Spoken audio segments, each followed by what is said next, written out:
નમસ્કાર ખેડૂત મિત્રો, હું છું વનરાજ ને આપ જોઈ રહ્યા છો Indian farmer Gujarati YouTube channel.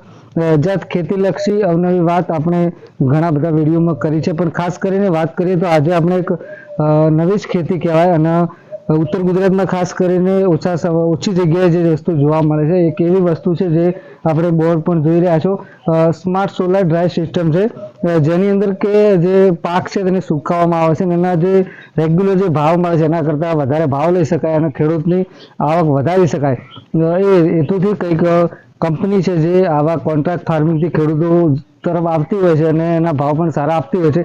તો અહીંના જે ખેડૂત છે જેમને પ્લાન્ટ લગાવ્યો છે એમના જોડેથી વધારે માહિતી મેળવીશું। ખાસ કરીને સાહેબ સૌપ્રથમ આપનો પરિચય આપશો અને ક્યાં આગળ છે એનું એડ્રેસ આપશો। મારું નામ નરેશ ઠાકોર છે, ગામ વડા, તાલુકો કાંકરેજ, જિલ્લો બનાસકાંઠા। આજે આ બધા અમારા ઘરે આજે સજીવન લાઈફ દ્વારા ડિહાઇડ્રેશન પ્રોજેક્ટ જે લગાવવામાં આવ્યો છે એની મુલાકાતે આવ્યા છો, એ બદલ સૌપ્રથમ આપ સૌનો ખૂબ ખૂબ આભાર વ્યક્ત કરું છું। સાહેબ ખાસ કરીને વાત કરીએ કે આપ જે ડિહાઇડ્રેશન પ્લાન્ટ છે ખાસ કરીને કેટલા એરિયામાં હોય છે અને ખાસ શરૂઆત વાત કરીએ કે લગાવવાનો અંદાજે ખર્ચો કેટલો, કેમ કે ખેડૂતોને લગાવવો છે પણ એમ કે વધારે ખર્ચો કરવાથી આનો ફાયદો શું થાય એ પણ આપ જણાવશો। આમાં બેઝિકલી જોવા જઈએ તો ખર્ચામાં તો લગભગ 5 લાખ રૂપિયાનો કુલ ખર્ચો છે, પણ મારે બેરેકની સિસ્ટમ અંદર બેરેકની સ્કીમ અંદર લાયેલો છે, એટલે એમાં 70% કંપનીએ ચૂકવ્યા છે અને 30% મારી કંપની એટલે કે સજીવન લાઈફે ચૂકવ્યા છે। મેં આમાં 1 પણ રૂપિયો ખર્ચો કર્યો નથી, પણ 5 લાખ રૂપિયાનો ખર્ચો ખેડૂત કરવા ઈચ્છે તો 5 લાખ જેટલો ખર્ચો થાય છે। બીજું ખાસ વાત કરીએ કે કહેવાય કે અંદાજે 5 લાખની અંદર જે તૈયાર થઈ જાય છે, ખાસ કરીને એરિયા કેટલો હોય છે, કેટલી કઈ કઈ આઈટમ આની અંદર રાખી શકાય અને કેટલા ટાઈમમાં ડિહાઇડ્રેશન કમ્પ્લીટ થઈને તૈયાર માલ થઈ જાય છે। આને જોવા જઈએ તો 30 બાય 20 ના એરિયાની અંદર આખું સેટઅપ છે અને ડિહાઇડ્રેશનમાં ઓલમોસ્ટ બધા જ શાકભાજી, બધા જ ઔષધિઓ, પત્તા, દરેક વનસ્પતિના પત્તા આપણે ડ્રાય કરી શકીએ, ઓલમોસ્ટ બધું ડ્રાય થાય છે।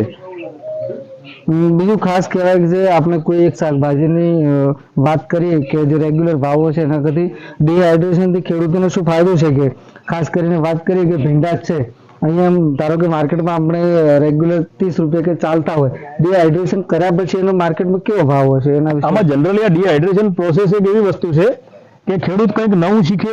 શાકભાજી એક એવી વસ્તુ છે કે ખેડૂત વાવે અને બજારની અંદર ભાવ હોય કે ના હોય એને મજબૂરીમાં વેચવી જ પડતી હોય છે, બરાબર, પણ આ ડિહાઇડ્રેશન કર્યા બાદ ખેડૂત એને પ્રિઝર્વ કરી શકે, 2-3 મહિના 4 મહિના એના ઘરે રાખવો હોય તો પણ રાખી શકે અને માર્કેટની અંદર ભીંડાનો અત્યારે ડ્રાયનો ભાવ લગભગ 280 થી 300 રૂપિયાનો ભાવ છે, બરાબર। તો ખાસ કરીને આપણે જોયું પ્રમાણે કે ડિહાઇડ્રેશન દરેક શાકભાજીના થઈ શકે છે।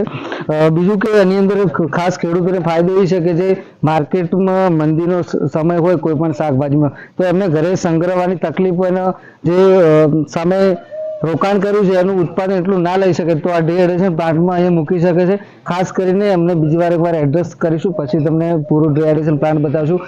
આપણે અત્યારે છીએ બનાસકાંઠા જિલ્લાના કાંકરેજ તાલુકાના વડા ગામ ખાતે, જ્યાં નરેશજી ઠાકોર છે। આપ પણ અહીંયા આવી શકો છો અને આપને શાકભાજીના ફળો અહીંયા મૂકી શકો છો। તો આગળ આપણે બતાવશું ડિહાઇડ્રેશન પ્લાન્ટ, જે વાત કરી એ પ્રમાણે છે અને અત્યારે ખાસ કહેવાય કે કોઈ વસ્તુઓ નથી, પણ આપ જોઈ શકો છો કે આ પ્રમાણે આપણે ખાસ કહેવાય સાહેબ આની અંદર એનું તાપમાન કેટલું હોય છે અને તાપમાન શેના કારણે, જેના કારણે આટલી ગરમી? આ જે ઉપર પોલિથીન મારેલું છે એના કારણે સનલાઇટ પૂરી અટ્રેક્ટ થાય છે અને સનલાઇટ અટ્રેક્ટ થવાના કારણે તમે અંદર ગરમી મહેસૂસ કરી શકો છો। અત્યારે 60 ડિગ્રી આસપાસ તાપમાન હશે અંદર, અને આ જે આપણે ડ્રાય કરેલ મટીરિયલ છે આ આપણે ખેતરની અંદર આપણે બધા જેને ખડ કહીએ છીએ, ભોય આંબલી ઘણા લોકો બાવળીઓ પણ કહેતા હોય છે, એની પણ માર્કેટની અંદર ખૂબ મોટી વેલ્યુ છે, આપણને ખબર જ નથી, આવી બધી વસ્તુઓથી આપણે બધા અજાણ છીએ। તો આ ડ્રાય ડિહાઇડ્રેશન યુનિટની અંદર અમે લોકોએ ભોય આંબલી જે ડ્રાય કરી છે અને આને હવે અમે ડ્રાય કરીને માર્કેટ કરીશું।